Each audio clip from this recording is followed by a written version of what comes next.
Hare Krishna. Today we'll be discussing Bhagavad Gita as it is, chapter 7, text 15. Namam dushkrutino moodha prapadyante naradhamaah mayaya pahritagnana asuram bhavamashritah. So Krishna, in the previous verse, he has explained how one can get out of this material tribulations by just surrendering unto him.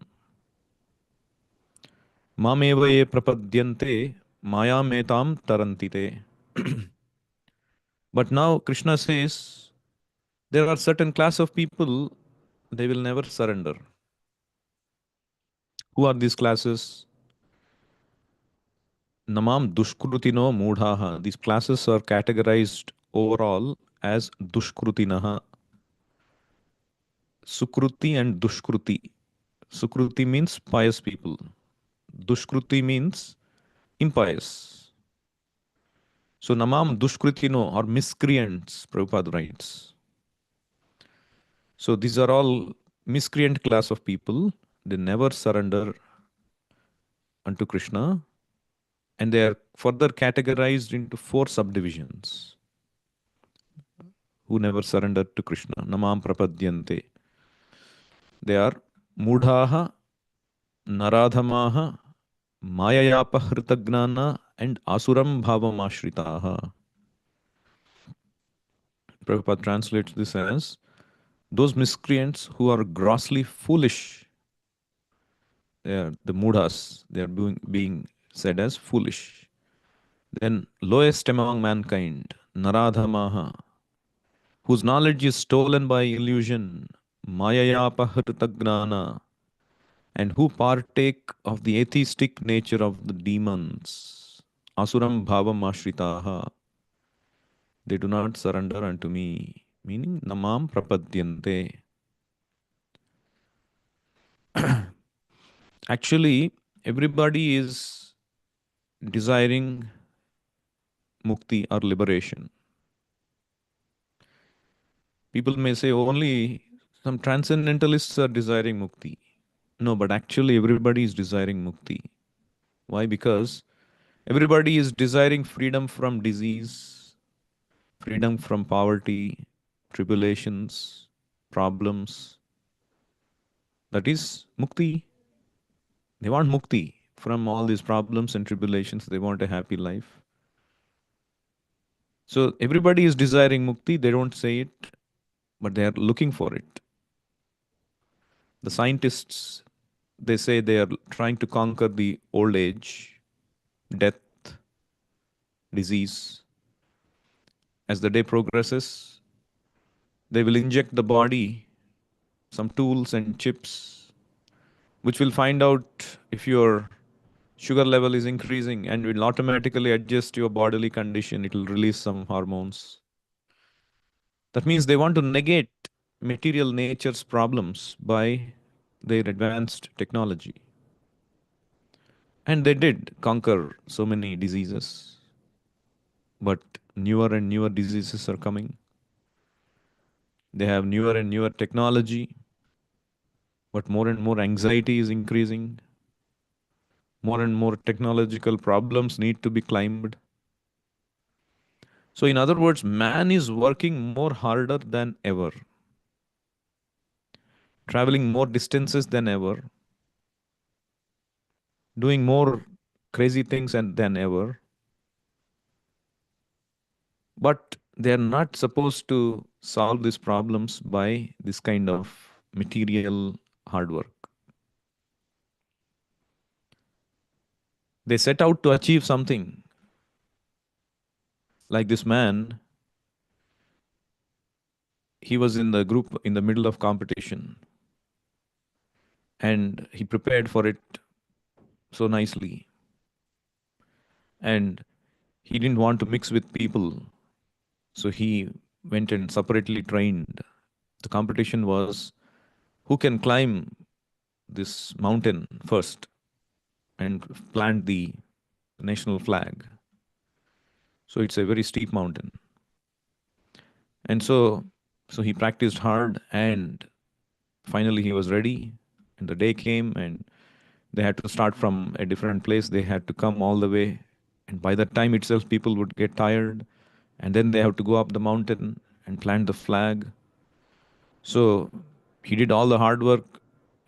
And then he went to the place and he climbed the mountain, planted the flag, and then took photos. And then he thought he was the only one who succeeded. Nobody else succeeded. Nobody even came close. And then when he came back, somebody was congratulated. Somebody else was congratulated, garlanded. And this man was not even noticed. And he said, what are you guys doing? I was the one who did hard work. I climbed that mountain. I planted that flag. Here is a selfie. And they started laughing at him. And he asked why.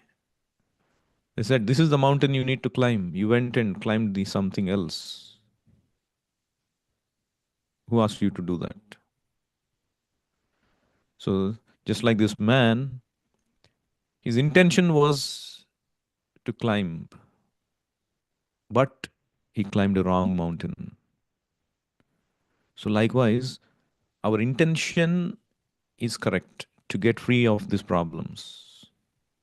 Janma, Mrityu, Jara, Vyadhi. But how we are doing it is incorrect. We want to eradicate Janma by contraception, by killing the babies in the wombs, all these kinds of sinful ways. Because the moment you don't do things according to dharmic way, even though it may appear very difficult, truth is always in the beginning appears difficult. Yat tad agre vishamiva pariname amrutopamam tat sukham satvikam proktam atma buddhi prasadajam. That which is like a poison in the beginning and which turns nectar in the end, that is happiness in the mode of goodness. But people want shortcuts, people want sense gratification. They don't want to take the poison or do the right thing in the beginning. So they take to this kind of horrible things. So in order to eradicate Janma, Mrityu, Jara, Vyadhi, they want to resort to these kind of things which are not dharmic, which don't by which you don't surrender to God, and you think you are enjoying, but you are not only is that problem solved, but you are being entangled into more and more sinful activity by such heinous activities. So Prabhupada therefore mentions in the purport, they simply manufacture their own worldly plans and consequently complicate the problems of material existence in their vain attempts to solve them. See, this is a vain attempt to solve these problems. Because material nature is so powerful, it can resist the unauthorized plans of the atheists and baffle the knowledge of planning commissions. So the so-called philosophers, scientists, if they would have adapted the simple measure of surrendering to Krishna, the process is very simple, but they complicate it because they don't want, they're envious of God. We don't need God. Society doesn't need God, they say. We only need science. Of course, people need science. Religion is also science. Bhagavatam is science. Bhagavad Gita is science. Every statement that is made in the Vedic literature is a fact. Whether we understand it or not, we can only apply logic to a certain extent. That doesn't mean we decry logic, we decry science. We only say science and logic has a limit. But Shabda Praman is the highest way of understanding the truth. Shabda Praman means hearing from the authority.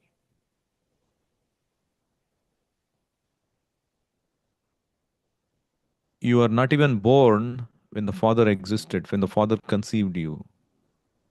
So, how can you know who is your Father? How can you see your Father? Seeing is believing, they say.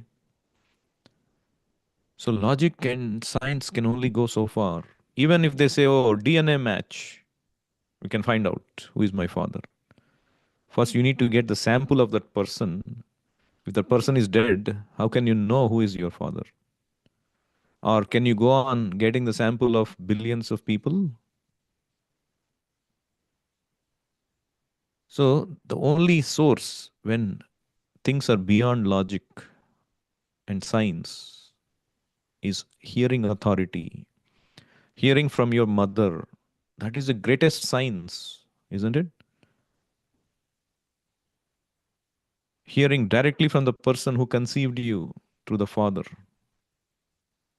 by the Father. This is science. So, instead of taking this knowledge, surrendering with a simple process,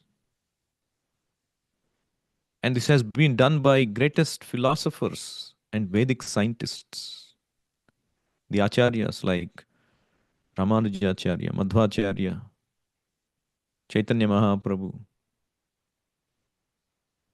They're all stalwart philosophers. They all surrendered, but they don't surrender because they are, Krishna says, dushkrutina. The Prabhupada writes about them. The atheistic plan makers are described here by the word dushkrutina or miscreants. Kritina means one who has performed meritorious work. The atheist plan maker is sometimes very intelligent and meritorious also, because any gigantic plan, good or bad, must take intelligence to execute. But because the atheist's brain is improperly utilized in opposing the plan of the Supreme Lord, the atheistic plan maker is called Dushkrutina, which indicates that his intelligence and efforts are misdirected.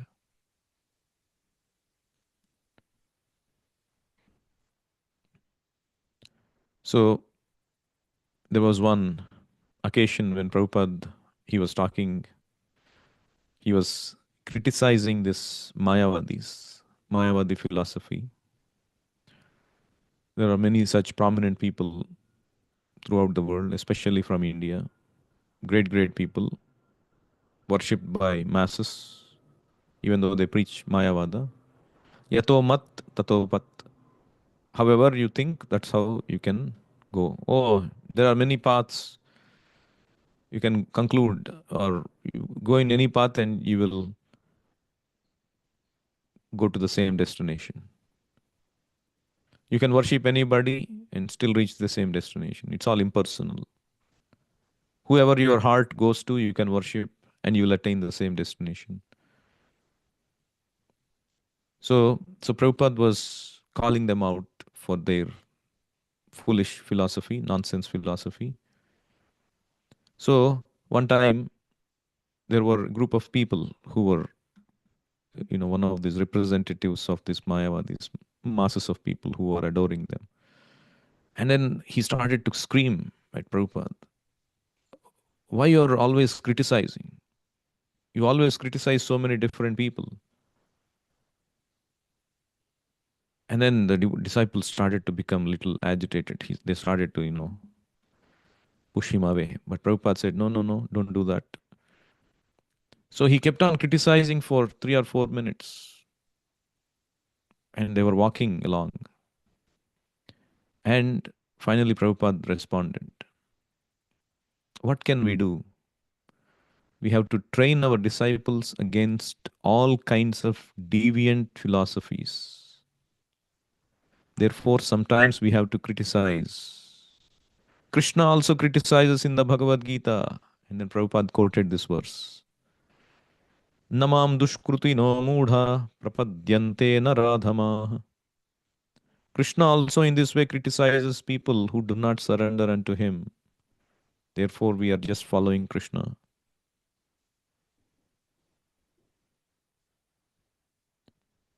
So, Prabhupada, and later he came to the temple. And then this person who criticized, he also came. He was, after all, a pious man, but misdirected by these nonsense philosophies. So there was Guru Puja and everybody offering flowers to Prabhupada, and he also started to offer flowers. And then he put his head on Prabhupada's feet and started to cry like a little baby. He was crying on and on, and he knew he had committed a great offense. And then Prabhupada was so kind. He just said, "It's okay, it's okay." So, like that. So, you see, not only the atheists, but those who appear like theists, but who are envious of God, envious of Krishna, they don't surrender to Krishna. They are also categorized as dushkritinaha, maya yapahrita gnana. Their knowledge has been taken away by Maya.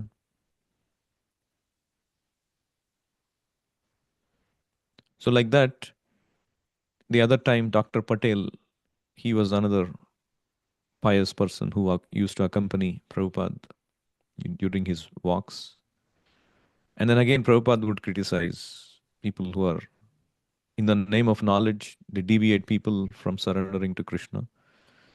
And then Dr. Patel said, "Oh, Swamiji, you cannot criticize like this." And again, Prabhupada would say, "I'm not saying, Krishna is saying, Namam dushkrutino mudha prapadyante naradhama."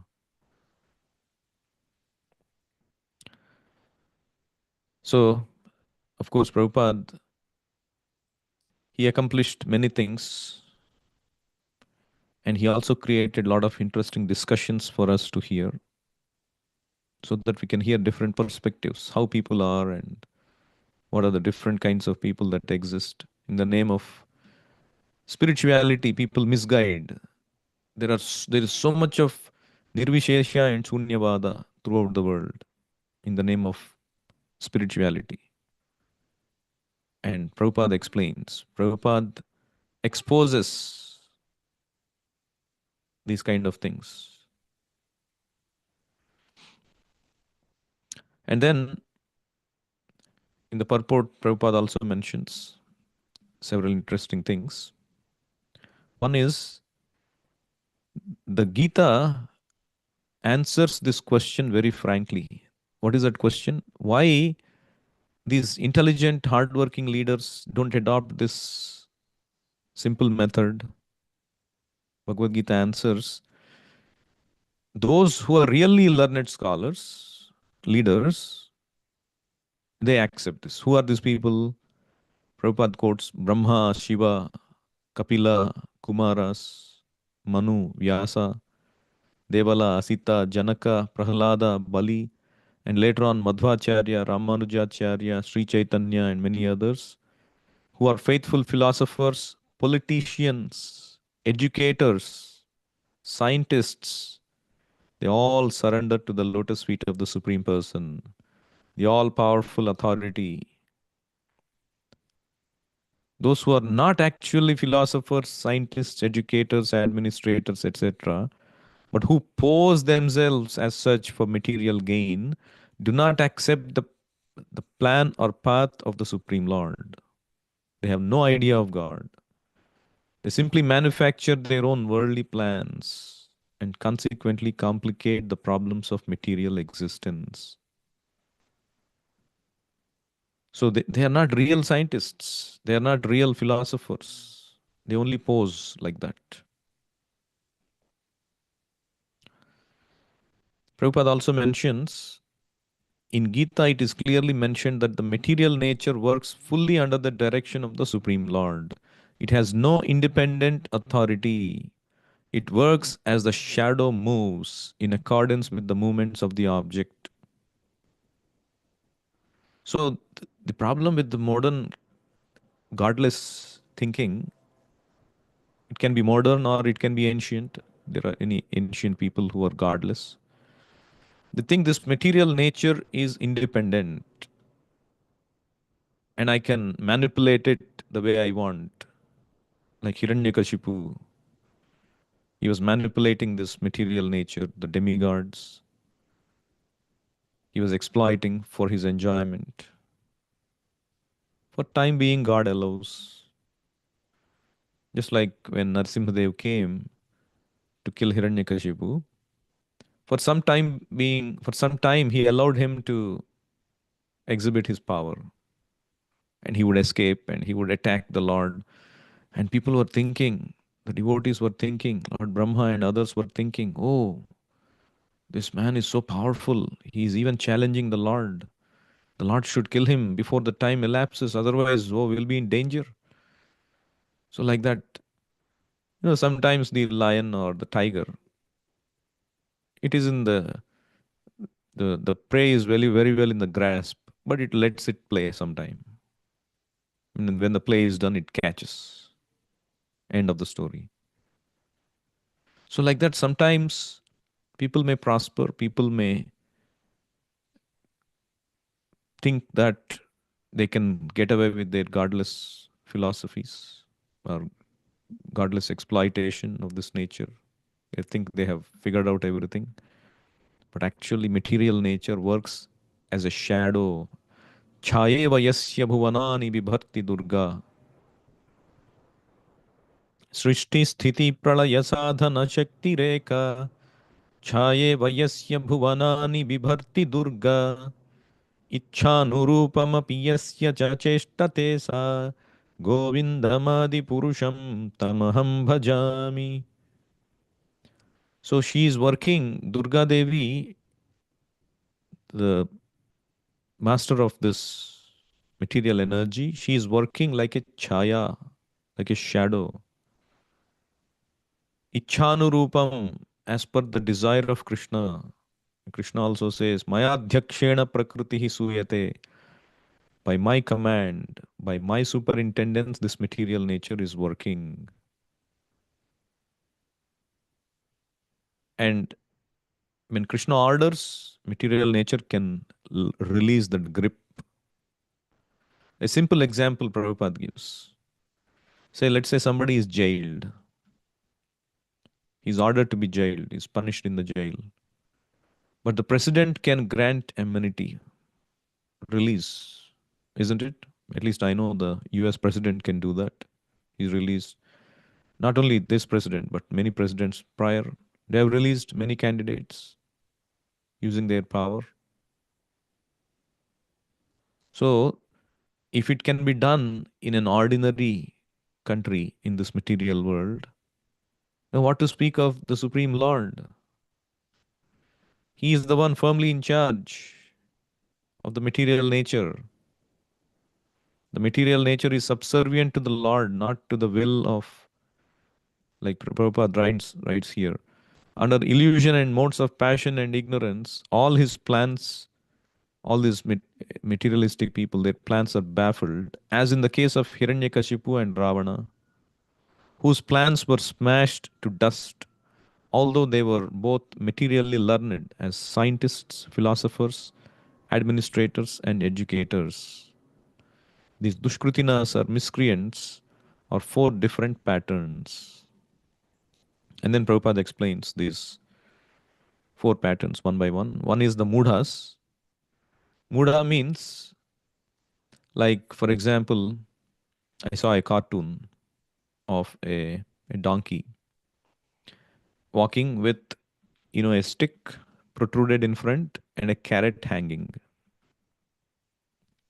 And the donkey is seeing this carrot and he's thinking, oh, he's carrying loads of burden on his back by this, uh, washerman. And he's dangled the carrot in front. And he's walking, thinking, I will enjoy that carrot. He will never get that carrot. Or maybe a little bit at the end after working so hard. So these mudhas exactly represent that donkey. So the funny thing is, throughout the land, there is so much of grass. The donkey never thinks, why do I have to carry so much burden when there is free grass available everywhere? So these mudhas, They want to work so hard and enjoy that carrot where that is already available by destiny. Sarvatra labhyate daivad yada dukkham mayatnatah. By destiny, our happiness is written. You cannot get more or less. Whatever is there in destiny, you have to get. Of course, one should not go to the extreme and think, anyway, it's there in destiny. What is the point of working hard? I will just enjoy my senses. No, you have to do your duty. It is just like when the car, you bought a car. They say the car will run for, let's say, 200,000 miles.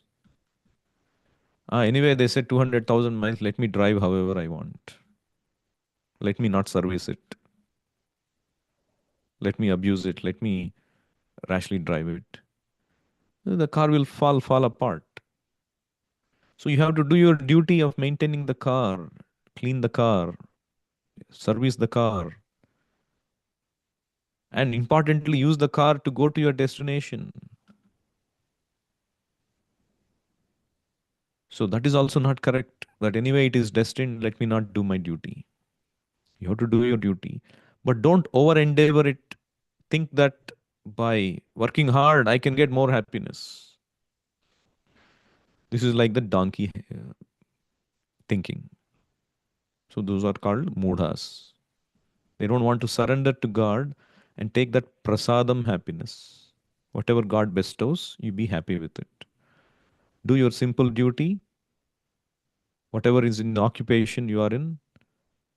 With that duty, worship God and take the happiness, the results that come as a result of that, as the prasadam happiness. Because you cannot get more by squeezing out and working so hard. So don't be like a mudha. So this is the first category. So we'll go through the other categories tomorrow. There are three more categories. Any other questions or comments?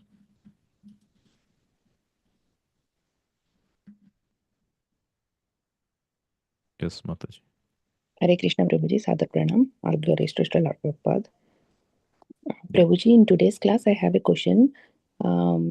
This moodas, when you discuss, um, generally, when we speak of anything is Krishna's only. So, in that case, not everybody can be devotees right from birth. So, some people needs, in the path of dhyana. Most of my friends are into meditation, and even if I say they don't come here, but it is there. Like you cannot force anyone like that. So in that case, why are these called as moodas? Why? Because they are getting their purification in some form, which is like Brahman is also in a part of Lord itself, right? So they are also doing Krishna's thing only. Yeah, so. But why are they put into the category of moodas when they are also enjoying some part of the Lord's? Yeah, so technical correction. Mudhas means basically karmis. Those who have nothing to do with spirituality. Those who think that by their karma, their hard work, they can get sense gratification. So those are considered mudhas, not the spiritualists who are interested in spiritual progress. So those come under different category, but the mudhas particularly are those who have nothing to do with God or any spiritual methods.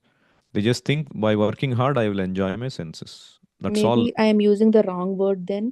I Hmm. meant the people who do meditations without believing Hmm. in God. Yeah. So now I'll What come are to that. those Yeah, I categorized was as? about to Or address what is the that. technical name for them?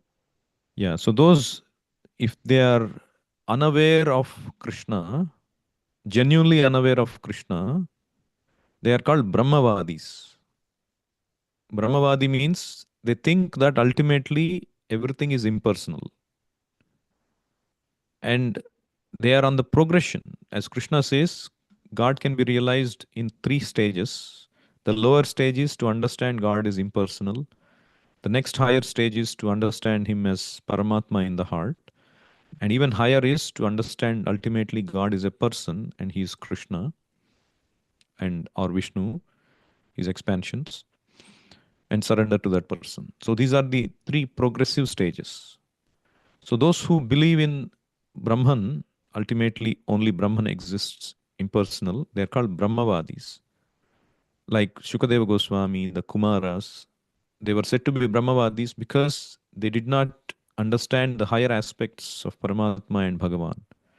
But when they were introduced to the higher aspects of Bhagavan, like Sukadeva Goswami was introduced to that by Vyasadeva, and he was attracted, and immediately he took to that worship of Krishna, surrendered to Krishna. And the Kumaras, when they were introduced to the higher aspect of Bhagavan, they took to that. So the Brahmavadis are not Mayavadis. Mayavadis is, even though they know about Krishna, they were told about Krishna, Krishna's supremacy, they still vehemently, adamantly, stubbornly say that Krishna is also Maya. The form of Krishna is also Maya. That's why they are called Mayavadis. They are called Mayaya Pahrita Gnana. Their knowledge has been stolen away by Maya. That is the category Krishna gives here. So, in other words, to answer your question, if somebody is sincerely practicing meditation, yes, they are categorized in these categories based on what they are achieving, either Brahmavadis or Paramatmavadis. If they genuinely are practicing without knowledge of Krishna, eventually they will get there. But in spite of knowing about Krishna, they decry in their mind that Krishna is also Maya. Then they are considered Maya, Apahrita Gnana, and Dushkrutina according to Krishna. So one question, Prabhuji. So Yeah. let's say this the people so called into meditation and they don't know about Krishna initially, but when we explain them about Krishna, um, it is not that they're rejecting, but then they are not getting attracted. So to which category do they fall into That then? is okay. If they don't reject, but they are unable to get attracted, that is still okay. If they don't But if they, believe also, yeah, if they may be because of ignorance still, but they don't decry. As long as they don't decry and conclude that Krishna is not God or Krishna is impersonal, ultimately Krishna is also Maya. then they become to Mayavadis then. Yeah. Okay. Thank you so much, Prabhuji. Unfortunately, all these people they get misguided by these foolish Mayavadi leaders who propagate foolish philosophies, saying that ultimately everything is impersonal, God's forms are also impersonal. So they get carried away. That is why this Kali Yuga, Mandaha Sumanda Matayo, even if you are sincere, firstly, people are lazy, Mandaha. But if one is sincere like this, they get misguided by so many foolish people, for nonsense, bogus gurus who misinterpret Bhagavad Gita and who spread false philosophies. And then they Hare get, Krishna Prabhuji, I had an experience of being into meditations, and they also teach Bhagavad Gita there. And Mhm. because I heard Bhagavad Gita from here, and then now I knew when I say no, it is the surrenderance of the Lord is the topmost. Somehow they don't get that, and then they also do Bhagavad Gita, but then they completely, I mean, the perception of viewing Bhagavad Gita is completely different there. So then I don't know how it is getting interpreted. So then I felt like, this is not the place for me. And then I just came back. Yeah, correct.